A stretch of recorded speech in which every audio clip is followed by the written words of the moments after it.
Hi, everybody. My name is Sarah Blaylock. I go by Dr. Blaylock or Professor Blaylock. I teach art history, that's the history of art, in the Department of Art and Design at UMD. I'm coming to you from my home. This is a room full of plants. Usually you would see me full of books because that's what my office has. But, we're all improvising here. So I teach art history classes, and I will see some of you because some of my classes do fulfill liberal education requirements. So that's an opportunity for you to learn about, let's see, the Harlem Renaissance, for example, which is a really amazing Black arts cultural movement from the 1920s and 30s and beyond in the United States. Or the Italian Renaissance. What about the Dutch Renaissance? Goodness. Anyway, lots of things to learn at UMD. So I wanted to make this video to tell you about office hours because it's not really something that you would have encountered in high school probably. And for any of you who are transferring, you know what office hours are probably, but let's just give you a little refresher. So office hours is that opportunity for you to come and meet with your faculty one-on-one. There are set times for office hours usually, so those are times when your professor is available to you. She doesn't have, a class at that time or meetings. It's really special time reserved for dedicated, focused attention to students in particular classes. Now, you're going to want to look on your syllabus, and I'm going to refresh that in just a few minutes after I go over a couple other things. But your syllabus is going to say when those office hours are. Now, remember, your profs usually will say by appointment also, or maybe by appointment only.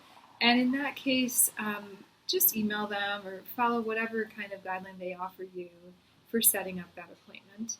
Many of us at UMD are pretty good about keeping our Google Calendars up to date, so you have access to my Google Calendar, to any of your faculty's Google Calendar, and you can take a look at that and say, okay, I'd love to meet with Dr. Blaylock on Thursday at 10:15. Looks like she's not available, but how about Friday at 2? Why would you use office hours, this one-on-one time, right, to meet with your professor? What kind of things do you have to gain? Well, there's a couple obvious ones, right? First is clarification. So let's say, you need directions for an assignment, right? You just want to understand a little bit better. Something that was said in class. Anything else about the course. Well, this is also obviously questions, right? It's time for you to ask some questions. So things that didn't get answered in class or that came up when you were reading or preparing your homework. Now, of course, you can ask questions in class, but it is pretty tough to raise your hand in a class of 150 people, right? Maybe you're not comfortable doing it. Maybe you just haven't quite formulated your question. So come on into office hours and have your questions answered. Now, it's also a really good time, and this is probably some of the most valuable time that I've had with students and when I was a student, is when you are really interested in the subject. Maybe you're curious about the visual aspects of the Harlem Renaissance, right? The painting, but you also really want to know more about the poetry scene, right? Maybe you want to get some information on Langston Hughes, for example, which I don't cover in a visual arts class, not very much, because it's the language arts.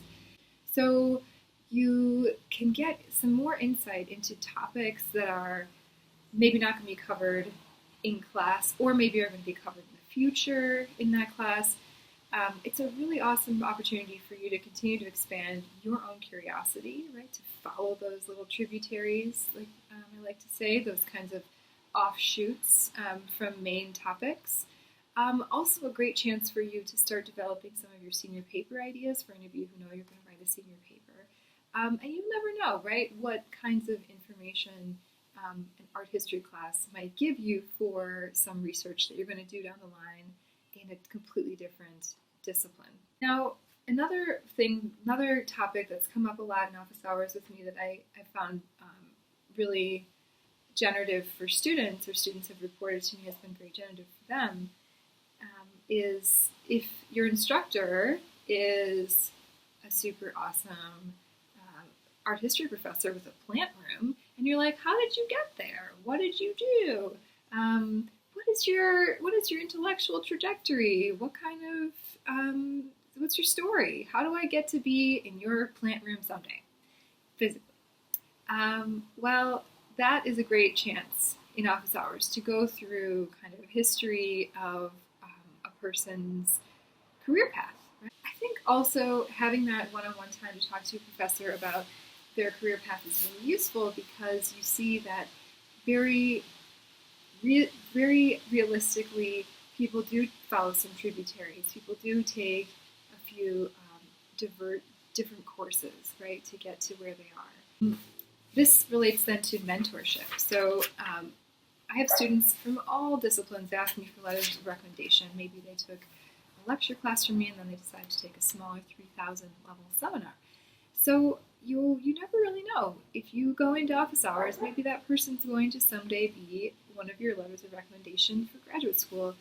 And it's definitely going to be easier for me as a faculty person to write you an awesome letter of recommendation that has very specific content, which is what your graduate school and job applications want, right? What kinds of applications has this person done? Applications of knowledge. What kinds of follow-through can a professor really speak to? And that is going to happen more easily if you and I develop a one-on-one relationship by meeting in office hours. You also get to practice professionalism, relationship building, and communication. Okay, so I'm going to close with a few basic guidelines. One is to check your syllabus. Take a look. See what your professor is doing for office hours, right? Do they have a set time? In this context, they probably will have some sort of link explaining how to find them in their virtual office hours. Do they also allow those appointment-only kinds of opportunities, in which case they might have some sort of cool scheduling app assigned to their syllabus? Otherwise, they might ask you to look at their Google Calendar to find dates. Also, number 2, organize your time. So make an appointment well in advance of a deadline for an assignment, right? You can be more fluid, of course, about questions that are about class. So let's say I have scheduled office hours Monday and Wednesday from 1 to 3 or something. You just drop in and say, I was kind of curious about that particular aspect of that Romeo Bearden painting. Can we talk a little bit more about how it relates to Greek mythology? And what was the message that this particular artist was trying to send? Why, right? Why were they going into referencing Greek mythology in an artwork that talks about the Black experience? So that is a question you would just ask. But if you're going to come into office hours when we have a paper due on Tuesday and you come in on Monday and you're like, I don't know what to do, there's very little I'm going to be able to do to help you. So, right, you want to just be clear about your expectations in your time. Which leads to point number 3. Manage your expectations, right? Your profs are going to be allotting you about 15 minutes, maybe more if they have time. And you want to be really organized and clear about what you want to accomplish in that meeting. So 15 minutes is not going to be enough time to go over even a 5-page paper. If you have a longer paper coming up, maybe a term paper, come in many times. Talk about your abstract, talk about your thesis statement, talk about your sources, ask clarifying questions, right? We are here, we do this because we love doing it, right? We want people to enjoy researching, writing, critical thinking, problem solving, all the things that are going to happen in all of your classes. And we want you to have also learned the time that it takes to do a really awesome job on an exam or a paper or a project. So that comes to point number 4, which is to come prepared.